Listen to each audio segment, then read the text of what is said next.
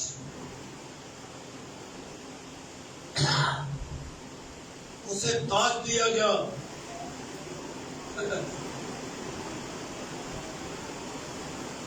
اور وہ فتح کرتا ہوا نکلا. آگے کیا لفظ؟ ایک ہی پڑھنا ہے. آگے حرف کیا ہے؟ تاکہ اس کو قوت دی گئی ہے، اختیار دیا گیا ہے. شیطان فتح کرے، ادھر یسوع فتح کرے، ادھر شیطان فتح کرے. بلے بلے بلے بلے. اے بائبل پادریاں کی بنائی تشریح. اب پوری جماعت پڑھے لکھے بیٹھے ہو، ہر طبقہ کے بیٹھے ہو، چھوٹا تھوڑا پڑھے بھی ہو، بڑے ایماندار ہو، بڑے دعا ہو، بہت پڑھے لکھے ہو. اب مجھے بتاؤ میں نے تشریح کہاں غلط کی ہے؟ لوگوں کی تشریح تو میں نے غلط کر دی ہے. لوگوں کی کتابیں میں نے پھاڑ دی ہیں. اب میری بھی کتاب کو پھاڑو، میری دلیل کو بھی رد کرو کہ جس کا سر کچلا گیا اسے ایک تاج دیا گیا. دین والا کہڑا ہے؟ شیطان کو تاج کون دے گا؟ جنہوں تھلے سٹیا، زمین پر گرا دیا گیا ہے. یہ لکھا گندگی کی طرح، ایک گندگی کے تاج سے رہ جا رہا. شیطان کو گندگی کی طرف پھینکا. اب گندگی کے اوپر سونے کا تاج رکھا اور فتح مندی اور اقبال مندی. تو گھوڑا بھی سلا تھا، سفید گھوڑا. نہیں، یہ خداوند یسوع مسیح. اور پہلی ہی صدی میں بلکہ دوسری صدی میں جاتے جاتے ساری دنیا اس سفید گھوڑے والے نے فتح کر لی. یسوع مسیح نے صلح کا پیغام لے کے نکلا تھا، سفید گھوڑا تھا، سفید گھوڑا تھا، صلح کا پیغام لے کر آیا اور خداوند یسوع مسیح کے اس قول کو پورا کیا. جب وہ آسمان پر جانے لگا زیتون کے پہاڑ کے اوپر، شاگردوں کو اس نے کیا حکم دیا تھا؟ ساری دنیا میں جا کر انجیل کی منادی کرو اور تمہیں شاگرد بناؤ. ساری دنیا میں جا کر، کیا لکھا ہے؟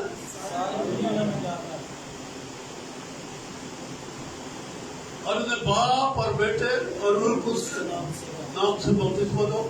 اور دیکھو میں دنیا کے پوری دنیا میں لوگ اس کے رسول چلے گئے، 12 ملٹی پلائی ہوتے چلے گئے، ہزار خادم نکلے اور پوری دنیا میں وہ پھیل گئے، سائبیریا کے میدانوں تک اور ادھر نیوزی لینڈ تک، ادھر ساؤتھ افریقہ تک اور ادھر ساؤتھ امریکہ کے آخری ملک تک، جاپان تک، ساری دنیا کے لوگ چلے گئے اور پہلی ہی 2 صدیوں کے اندر دنیا میں مسیحیت پھیل گئی.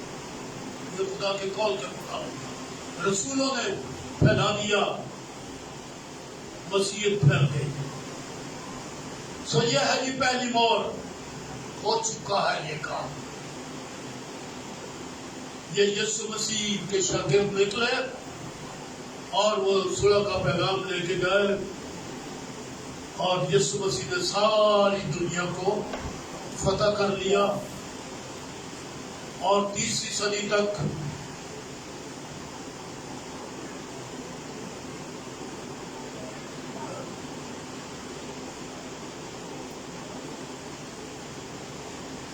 روم کے کیسرا بادشاہ جو تھے وہ گھرانا بھی مسیحی،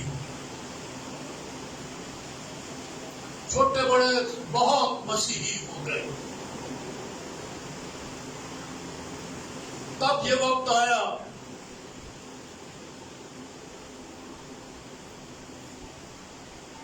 کہ 200 عیسوی سے لے کے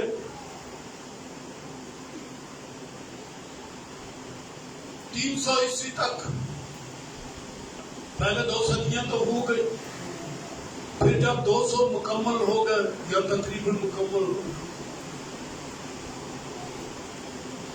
رومی حکومت میں جب ساری دنیا کے اوپر تھی، خداوند نے دنیا کو فتح کر لیا، ساری دنیا میں مسیحی حکومتیں قائم ہو گئی. ہر ایک بر اعظم میں، ہر جزیرے میں خدا کا کلام چلا گیا، کلیسیاں بن گئی. کچھ تو آپ کو اعمال کی کتاب میں نظر آئے گا، اور اگر کچھ اور مزید پڑھنا ہو تو میں نے پوری دنیا کی ہسٹری لکھی ہے. ہسٹری کی کتاب میرے پاس ہے، اس کتاب کو خریدو اور اس میں پڑھو کہ کس طرح سے پوری دنیا کے اندر مسیحیت پھیل گئی اور کون کون لے کے گیا. تو تب اس حکومت میں پھوٹ پڑ گئی، طاقت کا وارث ہونے کے لیے لڑائیاں شروع ہو گئی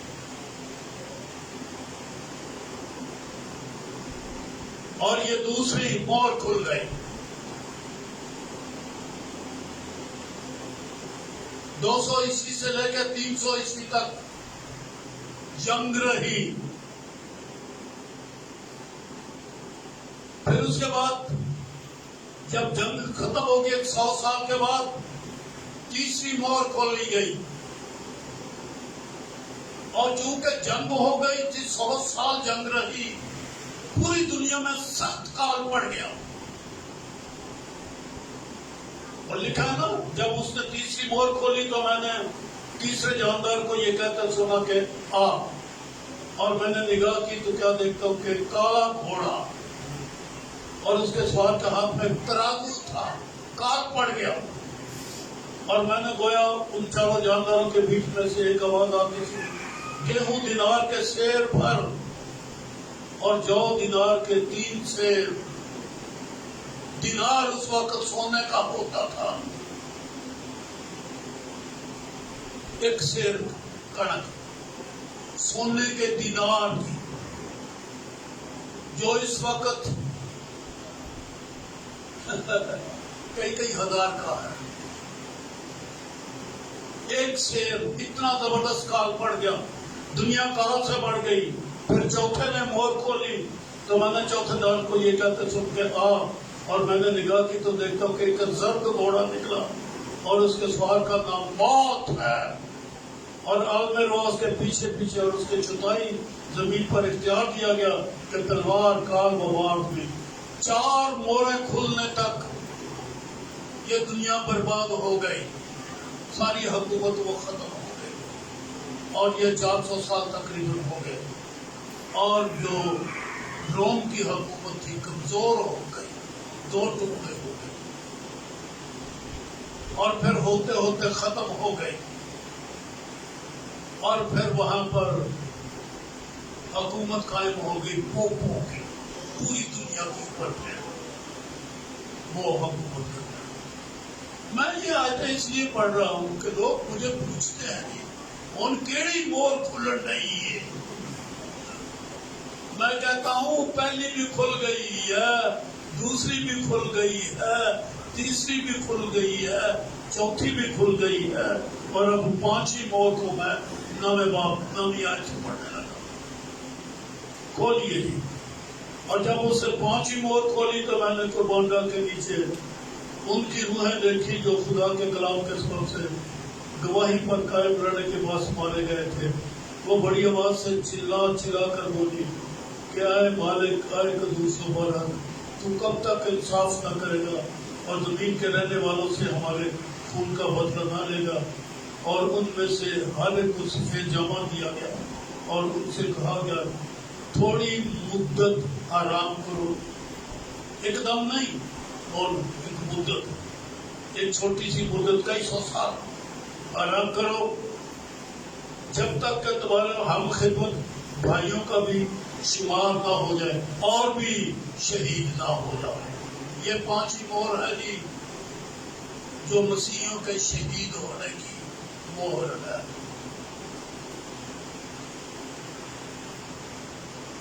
جب پوپوں کی حکومت قائم ہو گئی، 4 مہریں کھل گئی، 5ویں مہر شروع ہو گئی، اور پھر پوپوں نے اپنے تمام دینی مخالفت کیونکہ پوپوں نے تو ایک بڑا کام کیا، بت پرستی شروع کروا دی۔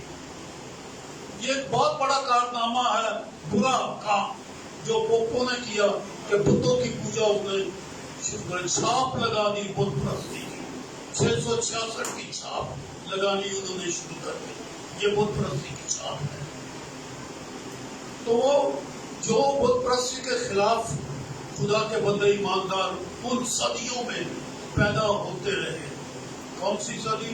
4تھی صدی سے شروع کر کے پھر یہ شہادتیں شروع ہو گئی۔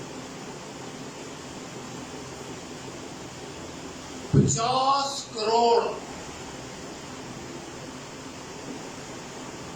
ایماندار پوری دنیا میں سے، کتابوں میں نے پڑھا، میری ماں نے مجھے نہیں بتایا، وہ ان پڑھا، وہ بائبل نہیں پڑھتی تھی، گالیاں نکال لیتی تھی، بائبل نہیں پڑھا کرتی تھی۔ خیر آخر کو اس نے بھی توبہ کر دی،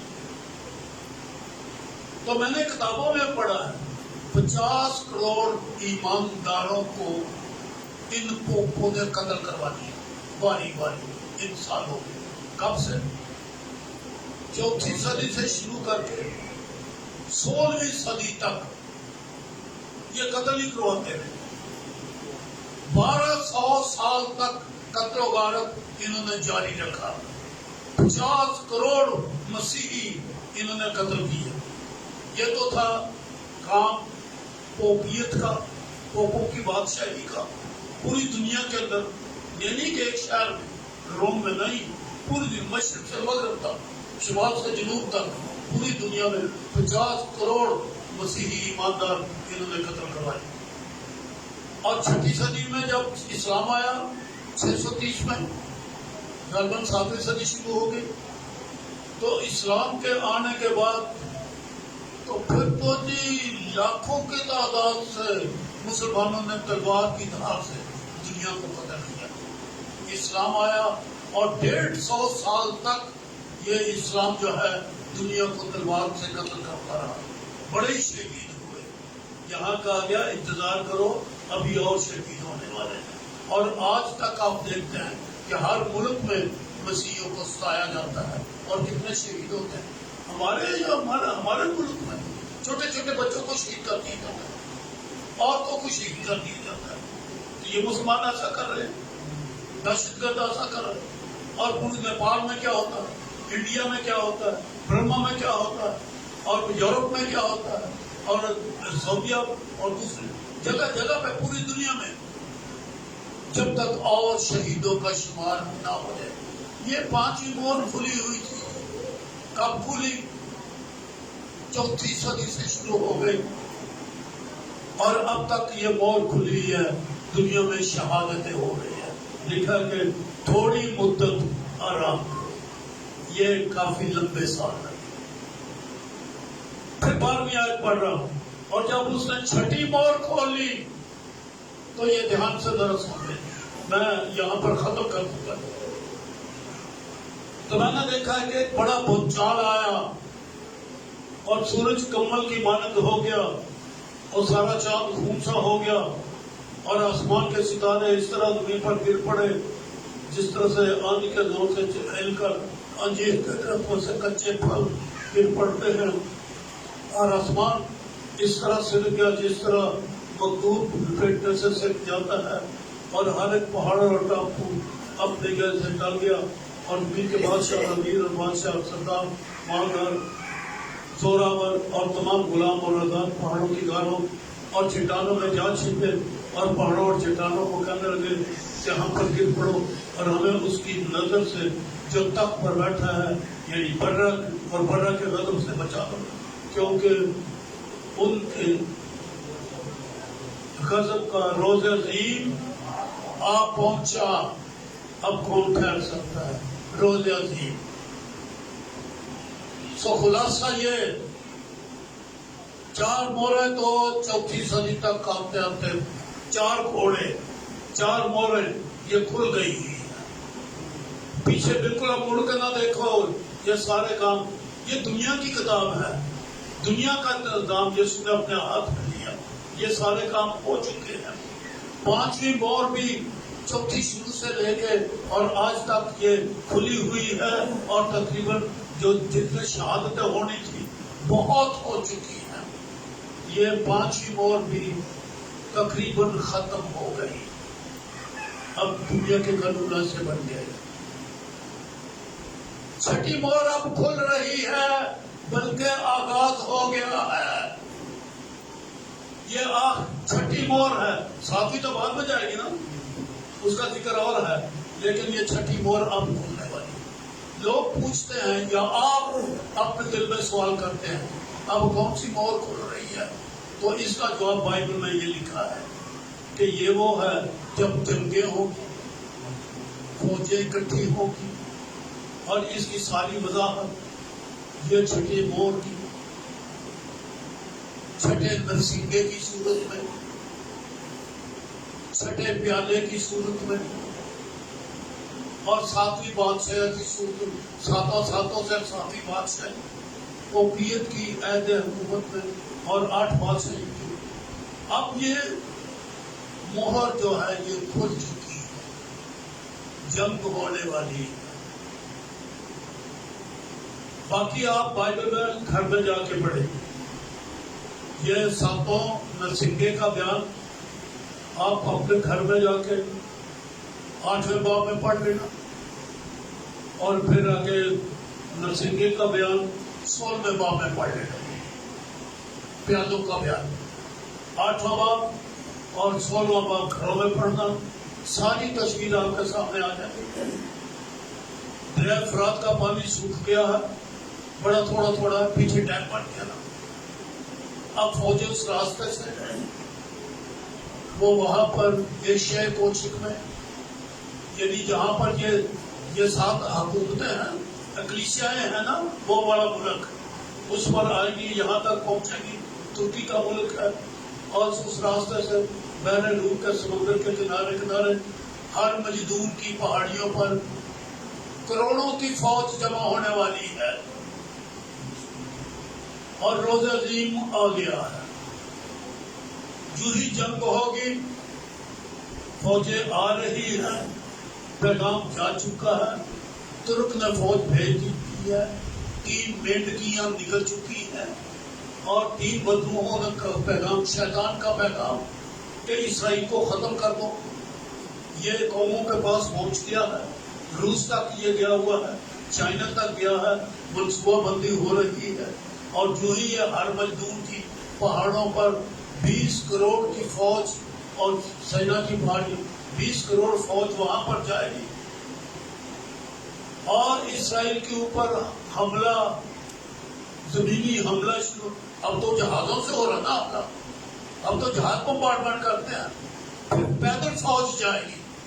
جو ہی یہ اس کا پر قبضہ کرنے کے لیے جائیں گے، آپ کو آواز آئے گی ہے میری امت کے لوگوں سے یہ کسی دن ہو جائے گا، آج ہو جائے یا کل ہو جائے. چھٹی مور کھل چکی ہے، پیچھے نہ دیکھو جی کون سی مور کھل رہی ہے. میں نے لوگوں کے سوال کا جواب دیا. کل میں سیالکوٹ میں تھا، وہاں پر ایک پادری نے مجھ سے سوال کیا ان کیڑی مور کھلی ہے، تو میں نے یہ پیغام اسے دے دیا.